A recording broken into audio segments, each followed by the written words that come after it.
இன்றைக்கி முருங்கைக்காய் மாங்காய் சாம்பார் எப்படி செய்கிறதுன்னு பார்க்கலாம். அதுக்கு நான் ஒரு அரை மாங்காய் எடுத்து இந்த மாதிரி கட் பண்ணி வச்சுருக்கேன். ரொம்ப பெருசு இல்லாமல் ரொம்ப சின்னது இல்லாமல் கட் பண்ணி வச்சுருக்கேன். அடுத்து ஒரு முருங்கைக்காயை நீள நீளமாக கட் பண்ணி வச்சுருக்கேன். ஒரு 10லேருந்து 12 சின்ன வெங்காயம், ஒரு பெரிய தக்காளி, கொத்தமல்லி, கருவேப்பிலை, ஒரு பச்சை மிளகா, துவரம்பருப்பு, பாசிப்பருப்பு. துவரம்பருப்பு 1 டம்ளர் போட்டோம்னா பாசிப்பருப்பு 1/4 டம்ளர் போட்டு 1 மணி நேரம் ஊற வச்சு வேக வச்சுருக்கேன். இந்த வேக வைக்கிறதுக்கு நான் ஒரு வெள்ளைப்பூண்டு, கொஞ்சம் விளக்கெண்ணெய், சீரகம் போட்டு வேக வச்சுருக்கேன், மஞ்சள் போட்டு. அடுத்து ஒரு 3 கத்திரிக்காய் எடுத்து நறுக்கி வச்சுருக்கேன். இப்போ எப்படி செய்கிறதுன்னு பார்க்கலாம். வடைச்சட்டி வச்சுக்கலாம்.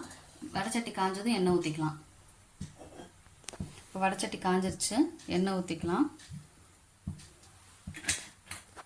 இப்போ எண்ணெய் காஞ்சிருச்சு, நம்ம கடுகுளுந்தம் பருப்பு கொஞ்சம் போட்டுட்டு கடுகுளுந்தம் பருப்பு வெடிக்கவும் வெந்தயம் போட்டுக்கலாம். இப்போ வெந்தயம் போட்டுக்கலாம். சின்ன வெங்காயம் போட்டுக்கலாம். எடுத்து வச்சுருக்க கருவேப்பிலை போட்டு வதக்கி விட்டுக்கலாம். கண்ணாடி பதம் வந்துருச்சு. இந்த சமயத்தில் நறுக்கி வச்சுருக்க தக்காளியையும் பச்சை மிளகாவையும் சேர்த்து வதக்கிக்கலாம். இப்போ நம்ம நறுக்கி வச்சுருக்க காயை போட்டுக்கலாம். இப்போ வெங்காயமும் தக்காளி வதங்கிருச்சு. இப்போ நம்ம காயை சேர்த்துக்கலாம். முருங்கைக்காவையும் கத்திரிக்காவையும் சேர்த்துக்கலாம். இப்போ இதை வதக்கி விட்டுக்கலாம்.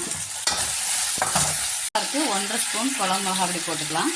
1.5 ஸ்பூன் போட்டிருக்கேன். ஸோ இப்போ இதோட நம்ம கொஞ்சம் தண்ணி ஊற்றி வேக வைக்கலாம்.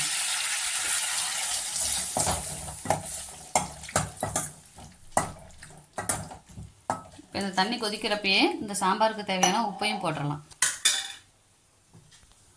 ஸோ உப்பை போட்டு கொதிக்க விட்டுடலாம். இப்போ இது கொதித்து வர்றப்ப நம்ம பருப்பு சேர்த்துக்கலாம். கறியெல்லாம் வெந்துருச்சு, அந்த பச்சை வாசம் போயிடுச்சு. இப்போ நம்ம என்ன பண்ணிக்கலாம்னா நம்ம வேக வச்சுருக்க பருப்பை இதில் சேர்த்துக்கலாம்.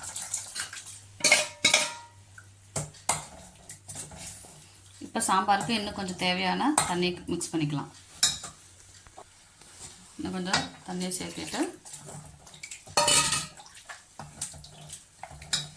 உங்களுக்கு சாம்பார் எவ்வளோ தூரம் தண்ணியாக வேணுமோ கெட்டியாக வேணுமோ அந்த அளவுக்கு நம்ம தண்ணி ஊற்றிக்கலாம். இப்போ இது திருப்பி கொதிக்கட்டும். கழிச்சு பார்த்தோம்னா நல்லா சாம்பார் வெந்து வந்திருக்கு. ஸோ இந்த சமயத்தில் நம்ம என்ன பண்ணிக்கலாம்னா நறுக்கி வச்சுருக்க மாங்காயை சேர்த்துக்கலாம். மாங்காயை சேர்த்துட்டு ரொம்ப நேரம் வேக விட வேண்டாம். மாங்காய் நல்லா வெந்தால் போதும், குழஞ்சிடக்கூடாது. குழஞ்சதுன்னா சாம்பாரோடு மிக்ஸ் ஆகி ரொம்ப கொலன்னு ஆகிடும் சாம்பார். அதனால் அளவாக வெந்ததும் நம்ம அடுப்பு நிப்பாட்டிக்கலாம். மாங்காய் வேகட்டும். மாங்காய் வேகிற வரைக்கும் ஒரு 5 மினிட்ஸ் மூடி போட்டு வேக வைக்கலாம்.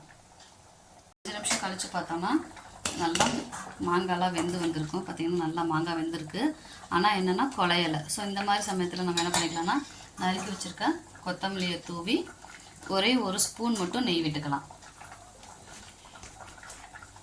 1 ஸ்பூன் நெய் விட்டு நம்ம அடுப்பை ஆஃப் பண்ணிடலாம். அவ்வளோ சுவையான முருங்கைக்காய் மாங்காய் சாம்பார் ரெடி.